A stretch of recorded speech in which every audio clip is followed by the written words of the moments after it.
চলে আসলাম fantasy কিংডমের second part নিয়ে। First পার্টে হেরিটেজ পার্কটা দেখিয়েছিলাম, তো সেকেন্ড পার্টটাতে থিম পার্কের কিছু ভিডিও ক্লিপ এখানে অ্যাড করেছি। যদিও পুরো থিম পার্কটা ঘুরে দেখিনি, জাস্ট ওয়াটার কিংডমে মানে প্রবেশ করার আগে কিছু সময় আমরা মুভ করেছি থিম পার্কে, তখন কিছু ভিডিও নিয়েছিলাম। তো এগুলো তারই অংশ বিশেষ।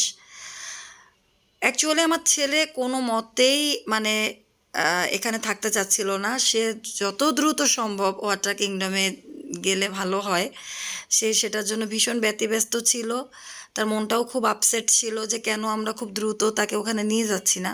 কিন্তু অ্যাকচুয়ালি আমি এর আগে মূলত দুইবার এসেছি, 2001 আর 2006-এ। অনেকদিন পর 24-এ আসার পর আমার মনে হলো যে থিম পার্কটাও একটু ঘুরে দেখি। তো এই যে রোলার কোস্টারটা এখন দেখা যাচ্ছে ভিডিওতে, এইটাতে পরপর দুইবার আমি উঠেছিলাম, ওই যে দুইবার এর আগে এসেছি। ও মাই গড, কি পরিমাণ ভয়াবহ অভিজ্ঞতা আমার ছিল ফার্স্ট টাইম ওঠার পর।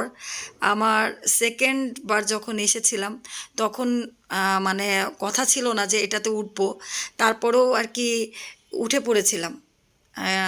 তো এরপরে কানে ধরেছি আর জীবনে কোনো দিন এই রাইডসটাতে উঠবো না। এটা খুবই ভয়াবহ এক্সপিরিয়েন্স ছিল পরপর দুইবারই আমার। এটাতেও উঠেছি এর আগে, তো এটাতেও উঠে আমি আসলে স্বস্তি পাইনি। আমার আসলে এক্সাইটমেন্টে ভরপুর রাইডসগুলো আমাকে একটুও টানে না। আমি আসলে এই ট্রেন, ফ্যান্টাসি কিংডমের যে ট্রেনটা ছিল ওইটাতেই আমি সবচাইতে বেশি আনন্দ পেয়েছি। ওটাই আমার জন্য ঠিক ছিল। তো যাই হোক, থিম পার্কের অল্প কিছু টাইম ছিলাম, সেটাই আপনাদেরকে দেখালাম। ভালো থাকবেন সবাই।